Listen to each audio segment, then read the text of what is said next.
आज बेटा मैं आपसे टू द पॉइंट बात करने वाला हूं, सिर्फ 2 महीने आप इसको फॉलो करके देखो। 6 मंथ का टाइम बचा हुआ है सर। इस 6 मंथ में कैसे तैयारी करें ताकि फिजिक्स के पेपर को हम जनवरी में फोड़ के आ सकें। सर मैं तो कोचिंग पढ़ ही नहीं रहा, मैं तो सेल्फ स्टडी कर रहा हूं। उस केस में कोई भी एक स्टैंडर्ड बुक यानी कि 1.5 से 2 महीने में अगर आप इसको कवर कर लेते हो ना तो आपके 40 नंबर बेटा फिक्स। कॉन्सेप्ट आता है बट सवाल नहीं बनते, और जब टेस्ट में सवाल नहीं बनते हैं तो कॉन्फिडेंस लो हो जाता है।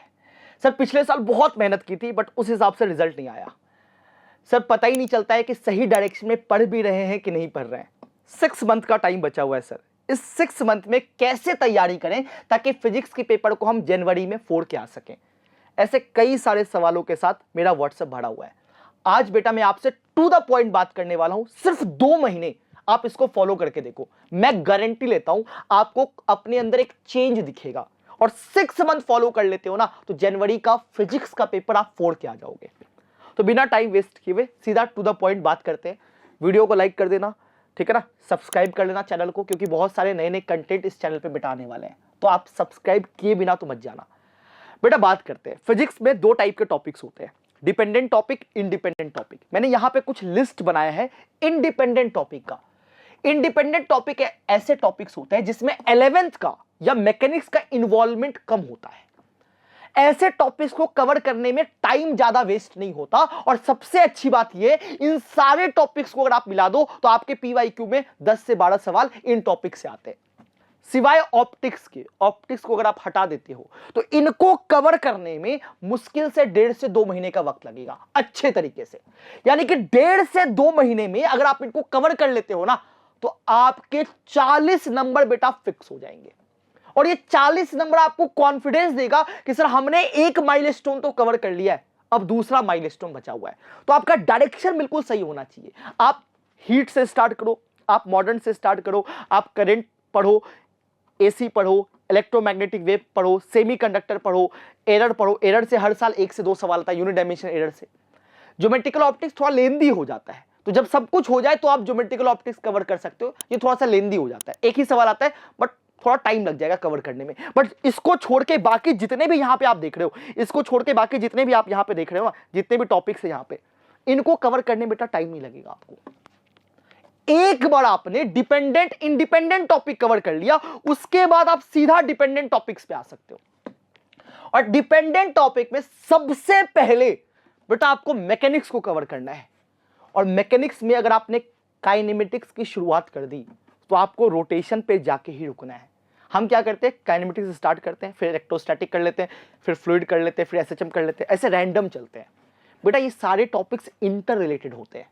सबसे पहले आपको क्या करना है, काइनेमेटिक्स से रोटेशन तक पूरा का पूरा खत्म करना है। उसके बाद आपके पास चॉइस है, आप चाहो तो एसएचएम वेव कंप्लीट कर लो, आप चाहो तो फ्लूइड की बात कर लो, या आप चाहो तो इलेक्ट्रोस्टैटिक, ग्रेविटेशन, मैग्नेटिज्म, या इनको कवर कर लो। इसके बाद आपके पास चॉइस है, बट इसको खत्म करने के बाद ही आप इनमें से कोई चूज कर सकते हो कि सर पहले ये कर लेते बाद में ये कर लेंगे, पहले ये कर लेते बाद में ये कर लेंगे। करना बेटा सबको है, क्योंकि 30 क्वेश्चन आता है जेईई मेंस में, 25 अटेम्प्ट करना होता है, और वो 30 क्वेश्चन लगभग हर चैप्टर से आता है। तो हम कुछ छोड़ नहीं सकते, बट हमारी पढ़ने की एक डायरेक्शन बना सकते हैं कि पहले इसको कवर कर लेते हैं, फिर इसको, फिर इसको। और जो मैं तरीका आपको बता रहा हूं आप एक बार फॉलो करके देखो। एक बार आपका पूरा का पूरा चैप्टर हो गया, दूसरा सबसे इंपॉर्टेंट होता है सर प्रैक्टिस कहां से करें।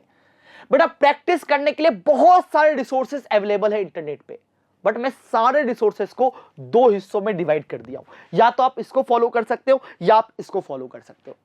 आप किसी भी कोचिंग में पढ़ रहे हो, उस कोचिंग का पूरा मॉड्यूल और पिछले 5 साल के जेईई मेंस के पीवाईक्यूज कर लो, मोर देन सफिशिएंट है। सर मैं तो कोचिंग पढ़ ही नहीं रहा, मैं तो सेल्फ स्टडी कर रहा हूं। उस केस में कोई भी एक स्टैंडर्ड बुक, डीसी पांडे भी चल सकता है, सिंगेज भी चल सकता है, फिजिक्स गैलेक्सी भी चल सकता है। उसके अलावा आप 10 साल का पीवाईक्यूज कर लो। इन दोनों में कोई एक चॉइस आपको करना है ना। ये नहीं कि ये भी कर लिया ये भी कर लिया, कर ही नहीं पाओगे, इतना टाइम ही नहीं है।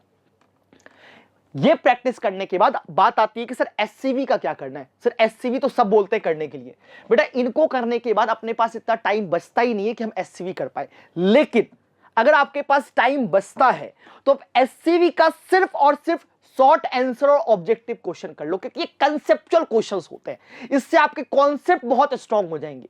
इसका एक्सरसाइज करने की आपको कोई आवश्यकता नहीं है, क्योंकि इसके एक्सरसाइज के मैक्सिमम क्वेश्चन आपको कहीं ना कहीं यहां पे मिल जाएंगे। तो आप सिर्फ ऑब्जेक्टिव और शॉर्ट आंसर कर लो अगर आप एससीवी करना चाहते हो तो। ये एडिशनल है। इसके अलावा सर प्रैक्टिस भी हो गया, रिवीजन कैसे करना चाहिए। अब कई लोग बोलते हैं कि रिवीजन करने के लिए शॉर्ट नोट्स पढ़ लो, ये पढ़ लो, वो पढ़ लो, नोट्स पढ़ लो। बेटा ये केमिस्ट्री वेमिस्ट्री में तो चल जाएगा।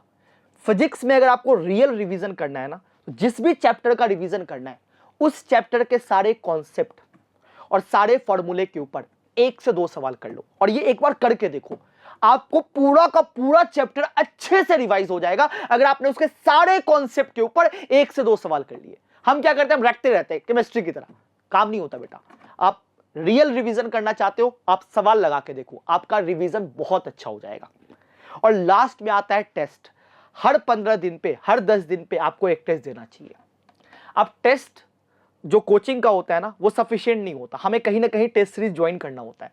तो भाई मैं तो आपको एक रिकमेंड कर सकता हूं एमटीए के बारे में। एमटीए क्या है, तो मोशन का एक बहुत बहुत तगड़ा टेस्ट सीरीज है, 200 से ऊपर टेस्ट है एमटीए में। इसके बारे में डिटेल आपको डिस्क्रिप्शन में मिल जाएगा, जाके वहां से देख लेना। बस इस प्लानिंग को बेटा अगले 6 महीने फॉलो करो। तुम 6 महीने छोड़ो, तुम 2 महीने तक फॉलो करके देखो। सबसे पहले आप इन टॉपिक्स को कवर कर लो। एक बार कवर कर लोगे, कॉन्फिडेंस आ जाएगा। उस कॉन्फिडेंस के दम पे आप इनको भी कवर कर सकते हो। और याद रखना, स्टडी मटेरियल में कंफ्यूज नहीं होना है, या तो ये करना है या ये करना है, ये आपका एडिशनल है। और रिवीजन में सिर्फ क्वेश्चंस लगाने हैं, है ना। इतना करके देखो, आप पक्की बात है 6 महीने के बाद आप बोल के जाओगे कि सर आपने जो बताया था ना, बिल्कुल टू द पॉइंट बात थी और मैं एग्जाम में फोड़ के आया हूं। अब सबसे पहले कमेंट करके मुझे कमेंट करके बताना कि इन टॉपिक्स में कौन कौन सा टॉपिक आपका अभी तक कवर हो चुका है। ये कमेंट करके जरूर बताना, और ये भी बताना कि अगला वीडियो आपको किसके ऊपर चाहिए। मिलते बेटा आपसे नेक्स्ट वीडियो में, तब तक के लिए bye, take care, all the best and keep working hard. Bye.